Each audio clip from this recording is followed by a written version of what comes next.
10 insane people on 90 Day Fiance.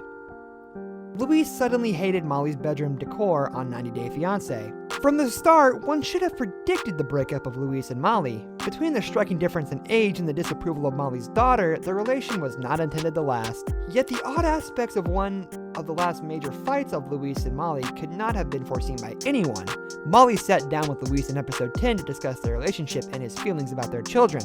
"You don't want my children here," she said in part. "You want my kid to go live with her dad." Louise shrugged her off rather than listening to Molly's concerns. "Now you've got the time," he told her. "What you're talking about right now is so nuts." He then started to complain about Molly's home decor. He mocked the candles and a statue of the Buddha, saying, "I never see one thing about God." Molly said, "You accuse an owl with a candle for the fact that you're being an at-hole to my kids." When Molly pointed out the house's crosses in scripture, Louise shushed her. Indeed, he did shush her. She stood up and said, "I can't do this. I'm not getting married to you." Number 9. Mark scolded his 19-year-old fiancée, Nikki, like she was his daughter.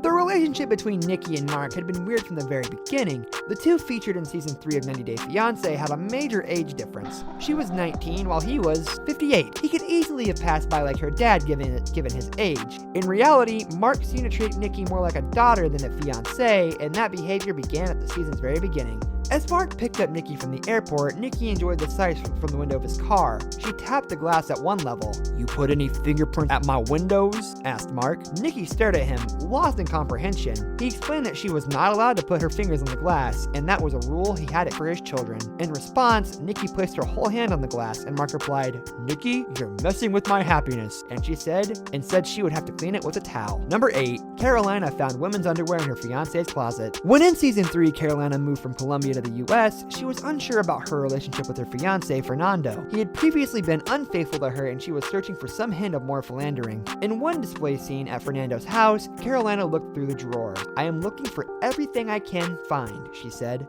Eventually, she discovered in Fernando's closet a pair of pink panties. "It's for a girl," she said, holding up the underwear. Carolina called Fernando upstairs, and he tried to demonstrate to her nervously, That's nothing from recent. That's old," he said. He finally shoved the panties in the garbage. Although the two both ended up marrying, this embarrassing moment as a couple represented one of their biggest early challenges. Number 7. Angela put her finger in Rachel's face during 90 Day Fiancé cast Tell All. While many of the most uncomfortable moments happen between couples and their families on 90 Day Fiancé, some of the most dynamic fights actually took place on the Tell All episodes. During the 90 Day Fiancé Season 2 Tell All, the American cast members spoke about Darcy's friendship before the 90 days. Rachel, who had traveled to England to marry her husband John that season, told Darcy, "Your relationship is nothing but a blame game." Darcy seemed to agree, but Angela, who traveled to Nigeria to meet with her fiancé, now ex, Michael, had a problem with that comment. In their defense, she said, "You don't know anything about their relationship. I mean, you don't." Rachel replied with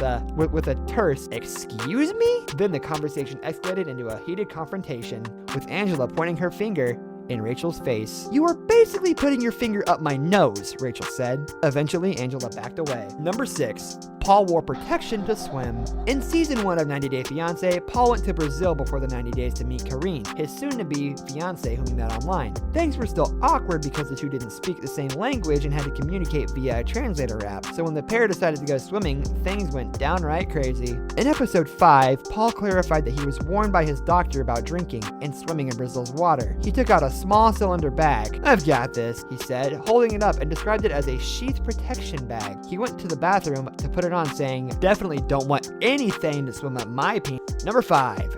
Azin called Nicole fat multiple times. The American-born Nicole met her Moroccan boyfriend Azin in season 4 of 90 Day Fiancé. Nicole was happy to get engaged after some tension in their relationship, including questions from Nicole's family and Azin's remark about her being big a little bit. "Azin proposed to me last night," she said, "and today is the first day of our journey, a new beginning." But it didn't seem to change much, especially his issue with her weight. Nicole struggled to climb up a hill that morning as Nicole and Azin went to meet their camels, their ride back to town. When Nicole said she'd pass out, Azin said, "Stop being lazy and go out to do some workouts, honey." Number 4.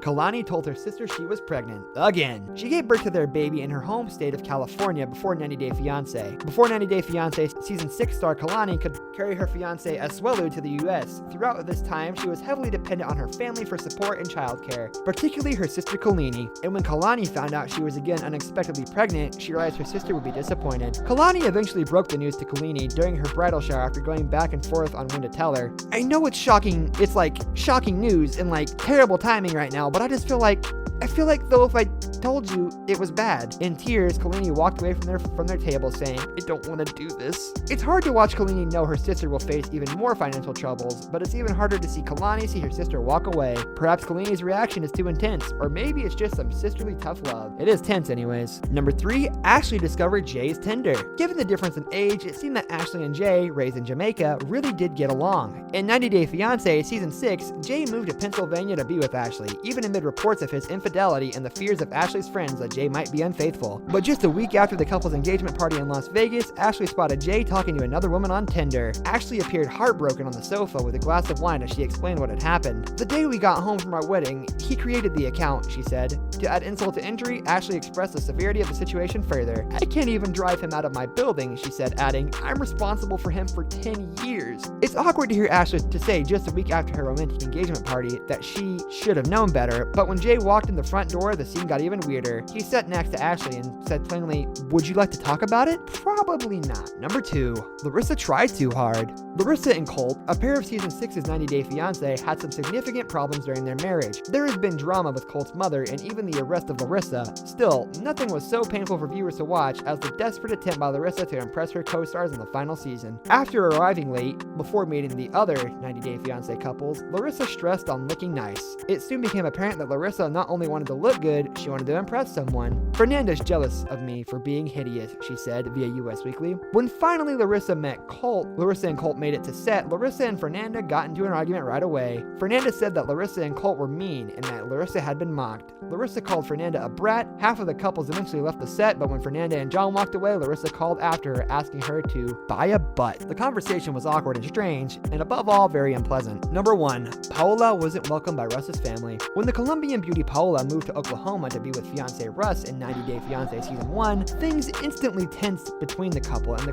conservative parents of Russ. When Paola first arrived, Russ admitted that his parents didn't help the relationship entirely. I think they doubt about my engagement with Pao, he said. Then it became obvious altogether during their first dinner at home that Russ's parents were unhappy with Paola. The meal was unusually quiet before Paola asked the parents of Russ how they felt about their engagement. When he first left, the joke was, said Russ's mom, was, not going down there, falling in love and, bringing home a child. Sure enough, he does. Yikes. Eventually, the two moved out of Russ's family home and relocated to Miami, but not until there had been plenty of other tense encounters between Paola and her conservative in-laws.